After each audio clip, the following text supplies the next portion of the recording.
My name is Madison, and I came into this world as an afterthought. I was born to parents who were already in their 40s and had a 10-year-old daughter they considered more than enough. "We didn't plan for you," my mother would often say, not maliciously but matter-of-factly, as if stating the weather. If it wasn't for your grandparents' insistence, she'd trail off, leaving the rest unsaid. The message was clear.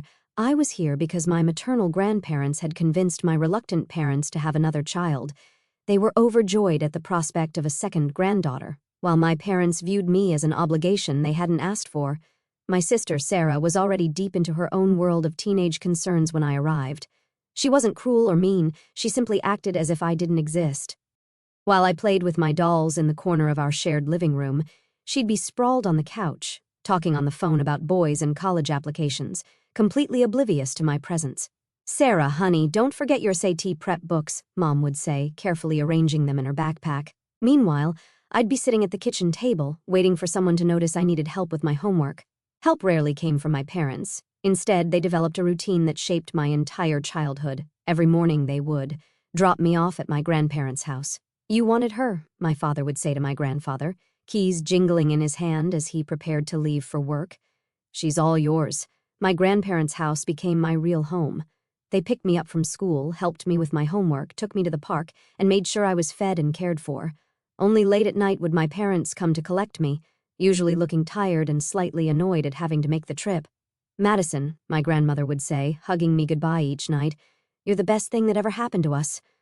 In those moments, wrapped in her warm embrace, I could almost forget that I wasn't wanted elsewhere. This pattern continued day after day, year after year. While my sister prepared for her bright future, I learned to navigate life as an afterthought in my own home. But my grandparents' love was constant and unwavering. It was in their home that I learned what it meant to be truly valued.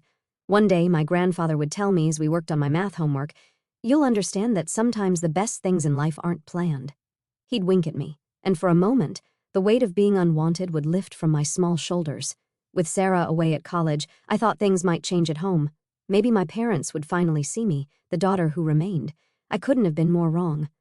"Madison," my mother's voice reached me before I could even drop my backpack after school. "The house needs cleaning. Start with the bathrooms." What had once been Sarah's chores now became mine, along with a host of new responsibilities. The washing machine became my constant companion, and I learned all its quirks and settings by heart. The housework seemed endless. "You live here, you need to contribute," my father would say whenever I showed the slightest hesitation. "Your sister always did her part." By the time I was 14, I had graduated from cleaning to cooking. It wasn't a gradual transition. One day, my mother simply stopped making dinner. "You're old enough now," she announced one morning. "We expect dinner ready when we get home from work." That first night, I made spaghetti. It was slightly overcooked but edible. My parents ate in silence. Then my father looked up from his plate. "Tomorrow, try something with chicken," he said, his tone making it clear this wasn't a suggestion. My only escape was dreaming about college.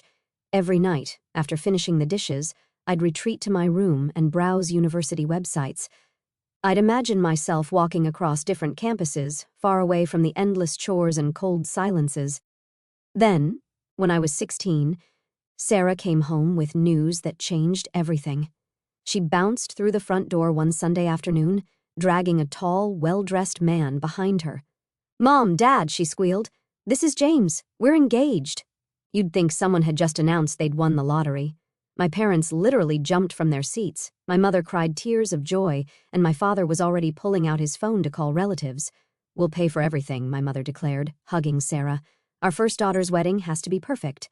The wedding preparations consumed our house for months. Every conversation revolved around flowers, venues, and guest lists. Money seemed to flow like water: designer dress, premium vendors, top-tier everything. My grandparents attended the wedding but seemed uncomfortable with the extravagance. I caught my grandmother frowning at the ice sculpture that probably cost more than a semester of college tuition. My grandfather just shook his head at the champagne fountain, but they kept their thoughts to themselves. 2 years later, I sat at our dinner table, 3 college acceptance letters spread before me. After years of playing Cinderella while maintaining straight A's, I'd been accepted to all my top choices. My heart raced as I told my parents the good news. "That's nice," my mother said, not looking up from her plate. "But we can't pay for it. We spent all our savings on your sister's wedding. We even took out a loan for it. There's nothing left for college." "But you paid for Sarah's college," I stammered. That was different, my mother replied. We saw potential in her. The silence at the dinner table was deafening after my mother's words about potential. I sat there, acceptance letters suddenly feeling heavy in my hands, as my parents continued eating as if they hadn't just shattered my dreams. You should get a job, my father said between bites. Save up some money. Take out a student loan. That's what responsible adults do. I left the table without being excused, something I'd never dared to do before. My hands were shaking as I grabbed my phone and called my grandmother. Within minutes, I was walking through their familiar front door, tears streaming down my face. Oh, sweetheart. My grandmother pulled me into a hug while I told them everything between sobs. My grandfather's face grew stern as he listened, but there was a glimmer in his eyes that I couldn't quite read. When I finished, they exchanged a knowing look. Madison, my grandfather said, taking my hand, we've been expecting something like this. What do you mean? I asked.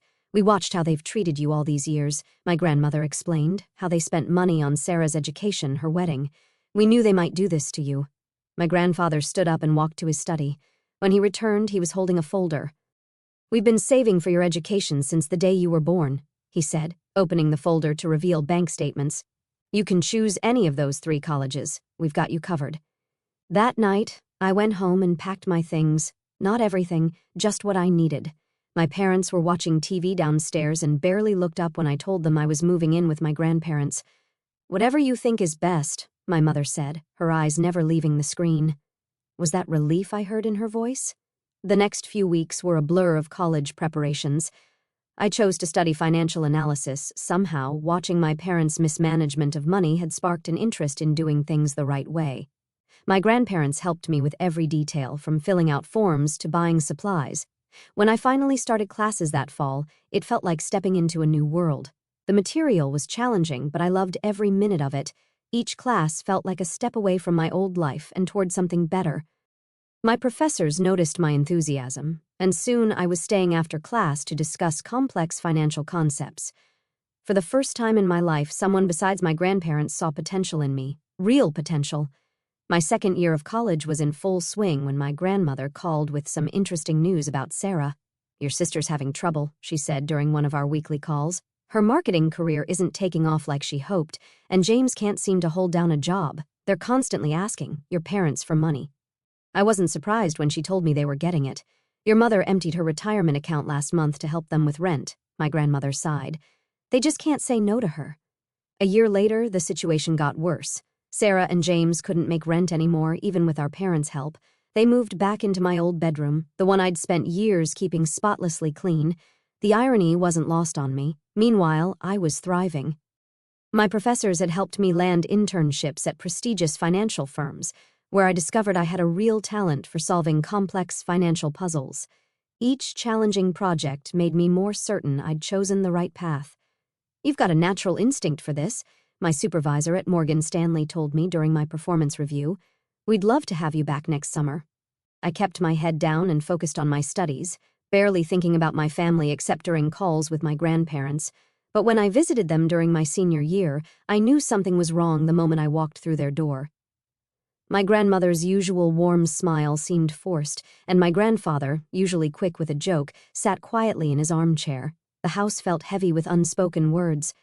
What's wrong? I asked over dinner, watching them push food around their plates. And don't tell me it's nothing. I know you both too well. They exchanged a look I'd seen too many times before, the one that meant they were trying to protect me from something. Finally, my grandfather spoke.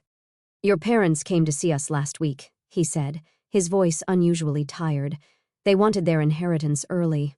What do you mean? I put down my fork. They're in trouble with the banks, my grandmother explained. Multiple loans, credit card debt. They said they needed $200,000 to avoid bankruptcy. And you gave it to them? I couldn't keep the anger from my voice. My grandfather nodded. We had to, Madison. They're still our daughter and son-in-law, despite everything. It was most of our savings, my grandmother added.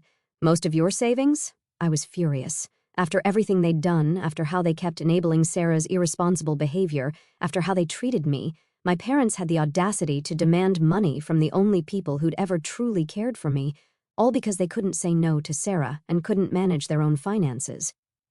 My hard work paid off. After graduation, with glowing recommendations from my professors and impressive internship experiences, I landed a position at one of the top financial firms in the city. The starting salary was more than I'd ever dreamed of making. I found a modest one-bedroom apartment, nothing fancy but clean and safe. Every morning I'd wake up grateful that I didn't have to cook breakfast for anyone but myself. My career flourished as I threw myself into each new challenge, earning promotions and bonuses that my younger self couldn't have imagined. Within a few years, I had enough saved for a down payment on my own place. The day I signed the mortgage papers, I couldn't help but think of my parents and Sarah, who'd never managed their money well enough to buy property. Not that they knew about my success, we hadn't spoken in years. Then came the call that changed everything. My grandfather had suffered a massive heart attack. By the time I reached the hospital, he was gone. My grandmother, who'd been by his side for over 50 years, seemed to lose her spark after that. Less than 2 months later, she followed him. I was arranging my grandmother's funeral when I heard a familiar voice behind me at the funeral home. "Madison, do you want some help with the arrangements?" I turned to find my mother standing there, looking older and more tired than I remembered. Part of me wanted to tell her to leave, but something in her expression made me hesitate. "Sure," I heard myself say. "That would be nice." Over the next few days, as we planned the service, my parents began to open up. They were struggling, they admitted. Retirement hadn't been kind to them financially. "We barely make ends meet," my father confessed one afternoon while we were picking out flowers. And with Sarah's twins, twins? This was news to me. "Yes, 4-year-olds, my mother jumped in. "Such beautiful boys, but they need so much. Sarah and James still can't manage on their own, so we help where we can." I nodded, keeping my expression neutral. Some things never changed. A week after we laid my grandmother to rest, we gathered in a wood-paneled office for the reading of the will. I sat across from my parents, with Sarah and James slouched in chairs beside them. The room smelled of old papers and furniture polish, and the tension was thick enough to cut with a knife. The notary, Mr. Patterson, adjusted his glasses and began reading in a monotone voice. I expected the usual legal jargon, but what came next made everyone sit up straight. "To our beloved granddaughter, Madison," he read, "we leave our house at 1542 Maple Street and the sum of $150,000. The silence that followed was deafening. Sarah's mouth fell open, and my mother gripped my father's arm so hard her knuckles turned white. Mr. Patterson cleared his throat and continued, and a personal note from Mr. Henderson to his daughter, Margaret. He looked at my mother. The note reads, "Margaret, remember that we gave you $200,000 when you needed it most. This is our final decision, and we trust you will respect it, as we respected your needs." My mother's face flushed red, then pale. My father stared at the floor, while Sarah and James exchanged worried glances. After the notary finished and gathered his papers, my parents approached me in the parking lot. The competent demeanor they'd shown during the funeral arrangements was gone, replaced by something almost desperate. "Madison, honey," my mother began, her voice trembling, "you have to understand, we always thought we'd inherit the house. We were counting on it. We're struggling," my father added, running his hand through his gray hair. "The mortgage, Sarah's family's expenses, we could really use the house." I looked at them both, remembering all the years of neglect, the constant reminders that I wasn't wanted, the refusal to help with my education. "No," I said firmly, "the house is mine." That's what Grandma and Grandpa wanted. They continued pleading, following me to my car, but I stood firm.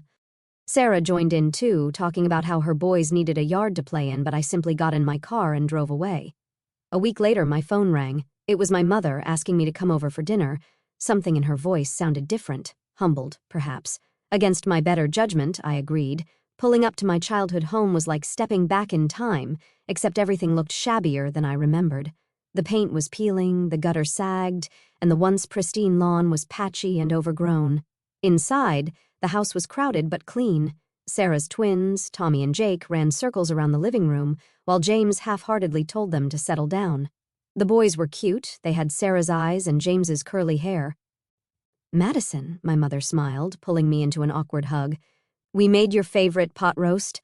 "That's not my favorite," I said automatically. "That's Sarah's favorite." An uncomfortable silence followed, broken by my father clearing his throat. "Well, why don't you tell us what your favorite food is? We'd love to know." Surprisingly, they seemed genuinely interested. Over dinner, they asked about my job, my apartment, my hobbies. They actually listened when I talked about my work in finance, though I could tell most of it went over their heads. That dinner led to another, then another. Soon, I was joining them for holidays, bringing gifts for the twins, even helping Sarah with their homework sometimes. When they mentioned the house needed repairs, I found myself offering to help. I paid for a new roof, fixed the heating system, and repainted the exterior. Each time I wrote a check, my parents would tear up with gratitude. "You're too good to us," my mother would say, hugging me. "We don't deserve this." "You're right," I would think but never say aloud, because despite everything, despite all the years of hurt and neglect, some small part of me still wanted to believe people could change. The years passed, and my career continued to flourish. Each promotion brought new opportunities, and my investment portfolio grew substantially. Meanwhile, my relationship with my parents seemed to strengthen. They were getting older, both were over 70 now, and I found myself wanting to do something meaningful for them. "I've been thinking," I said during one of our Sunday dinners, watching my father struggle up from his chair, "this house isn't really suitable for you anymore. I want to buy you a new house, something single-story with a nice garden but easier to maintain, something that would be comfortable for your retirement years." Their reaction surprised me, actual tears of joy. We spent the next few weeks house hunting together and finally found the perfect place, a beautiful ranch-style home in a quiet neighborhood with wide doorways and no stairs. After closing, my parents couldn't stop talking about how excited they were. "We need to have a proper housewarming party," my father declared. "Let us arrange everything." "It's the least we can do." "That would be lovely," I agreed, planning to present them with the deed during the celebration. "Just let me know when." Weeks passed. I was busy with work, but I kept expecting an invitation. When nothing came, I started asking about the date. "Oh, we're still planning," my mother would say. "You know how these things take time." "We want it to be perfect," my father would add. "We'll let you know soon." Something about their vague responses niggled at me. One evening, after another deflecting phone call from my mother, I found myself typing Sarah's name into Facebook. I hadn't looked at her profile in years. We weren't connected on any social media. There it was, posted just hours ago, "So excited for Mom and Dad's housewarming party this Saturday. The house is gorgeous. Can't wait to celebrate with everyone." The post had dozens of comments from relatives and friends, all confirming their attendance. Photos showed decorations being set up, caterers being booked. This wasn't a last-minute gathering. This had been planned for weeks. My hand shaking slightly, I called my mother. "Hi, Mom." I kept my voice casual, just checking in about the housewarming party. "Have you set a date yet?" "Oh, honey, not yet," she replied smoothly. "Probably in a couple of weeks. We're still working out the details. We want everyone to be able to come." Everyone except me, apparently. That Saturday, I parked my car a block away from the house I bought. Music and laughter drifted through the evening air. Through the large front windows, I could see dozens of people milling about, relatives I recognized, friends of my parents, Sarah's social circle. The front door was unlocked. Of course it was. They were expecting everyone except the person who actually owned the house. I slipped in quietly, following the sound of my father's voice to the living room. "And after all these years of hard work, we finally did it," he was saying to a group of attentive listeners. "Bought our dream home." "Don't forget about Sarah," my mother added proudly. "She helped so much with the down payment. Such a wonderful daughter, always taking care of her parents." Someone commented, "Unlike some people." My mother said pointedly, "You know, our younger daughter hasn't helped us at all. Probably too busy with her career to care about family." I stood in the doorway, heat rising to my face as I watched this performance. Sarah beamed beside them, her 7-year-old twins running between the guests in the house I bought. "Actually," I said loudly, making everyone jump, "I think you've got that backwards." The color drained from my parents' faces. Guests turned to stare at me, whispers rippling through the crowd. "Madison." My father recovered first, his smile tight. What a surprise. "I'm sure it is," I replied, stepping into the room, "especially since you forgot to invite me to the housewarming party for the house I bought." Dead silence fell over the room. Sarah's husband suddenly became very interested in his shoes. Well, my mother's voice had an edge to it. "What's done is done. You bought it, yes, but it's ours now. You can't expect eternal gratitude." "That's right," my father added, gaining confidence, "and frankly, you're not welcome here. This is a family gathering, and Sarah and her family will be living here too." My mother announced, "They've already sold their house. It's all arranged." I couldn't help but laugh, a cold, harsh sound that made several guests step back. Reaching into my bag, I pulled out a folder. "You seem to be confused about something," I said, opening the folder to reveal the deed and ownership papers. "This house belongs to me." I never signed it over to you. I was planning to give it to you tonight at what I thought would be a proper housewarming party. My mother's face went from pale to ashen. My father started to sputter. And now, I turned to address the stunned guests. I'd like everyone to leave. This is my house, and the party's over. You can't do this. My mother's voice rose to a shriek. We're your parents. No, I said quietly. You're just the people who gave birth to me. My real parents, my grandparents taught me that family means more than blood. They also taught me about finances, which is why I own this house and you don't. They left in tears. My parents, Sarah, James, the twins, and all their guests. I watched from the front porch as they drove away, one by one, until the street was empty. After a few weeks, I learned they'd used the money from selling their own house to buy an apartment. Sarah, James, and the twins moved in with them. They tried calling me for weeks, but I blocked their numbers, their emails, their social media accounts. The house? I sold it a month later and put the money in my account. Someday I'll have my own children, and I promised myself they'll never have to earn my love or compete for my attention. Unlike my parents, I'll love my children equally and unconditionally, the way my grandparents loved me.